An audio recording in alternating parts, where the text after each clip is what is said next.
Hi, നമ്മളുണ്ടല്ലോ ഒരു കാടും മലയും അപ്പുറത്തോട്ടെല്ലാം കയറി മറിഞ്ഞ് ഒരു സ്ഥലത്ത് വന്നിട്ടാണുള്ളത്. ഇതെന്തിനാ വന്നതെന്നുള്ള കാര്യം നിങ്ങൾ ചോദിക്കുമ്പോഴത്തേക്ക് ഞാനൊരു കാര്യം പറയാം. അതിൻ്റെ മറുവശം ഞാൻ കാണിച്ചു തരാം. ഓക്കെ, കണ്ടോ, ഇതാണ് ഇതിൻ്റെ മറുവശം വരുന്നത്. ഇതാണ് ഉരുളിക്കൊണ്ട് വെള്ളച്ചാട്ടം എന്ന് പറയുന്ന വെള്ളച്ചാട്ടം. ഇത് മൺസൂണിൽ തകർത്തൊഴുകുകയെന്ന് നേരെ കല്യാട്, അത് കല്യാടിൻ്റെയൊക്കെ മേലെ നിന്ന് വരുന്ന വെള്ളമാണ്. അതിങ്ങനെ വന്ന് കണ്ടോ, ഇവിടെ കുളിക്കാൻ പറ്റുന്ന ഒരു സ്പോട്ടൊക്കെ ഉണ്ട്. അടിപൊളി സ്ഥലമാണ്. പക്ഷേ നോക്കണം, സേഫ്റ്റി എപ്പോൾ നോക്കണം. ഇത് ഭയങ്കര അപകടം പിടിച്ചൊരു സ്ഥലമാണ്. വേറെ സേഫ്റ്റി ഫീച്ചേഴ്സ് ഒന്നും ഇവിടെ നിലവിലില്ല. വലയോ വേലികളോ ഒന്നുമില്ല. അതുകൊണ്ട് കുട്ടികളെല്ലാം കൂട്ടി വരുന്ന ആൾക്കാരെ പ്രത്യേകം ശ്രദ്ധിക്കണം.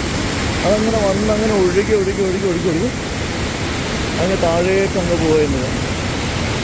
അപ്പോൾ ഈ സ്പോട്ടിലേക്ക് എത്താനുള്ള വഴി പെരുവളത്ത് പറമ്പ് പെട്രോൾ പമ്പിൻ്റെ അവിടുന്ന് താഴോട്ടേക്ക് ഒരു 1.5 കിലോമീറ്റർ ദൂരം വണ്ടി ഓടിച്ച് വന്നു കഴിഞ്ഞാൽ അവിടുന്ന് അങ്ങോട്ടേക്ക് നമുക്ക് എങ്ങനെ വരാൻ പറ്റുമോ, നടന്ന് വരാൻ പറ്റുമോ. അപ്പോൾ നടന്ന് വരേണ്ട വഴിയാണിത്. അപ്പോൾ ഓക്കെ, അപ്പോൾ ശരി, എന്നാൽ അടുത്തൊരു വീഡിയോ ആയിട്ട് നമുക്ക് കാണാം. ഓക്കെ.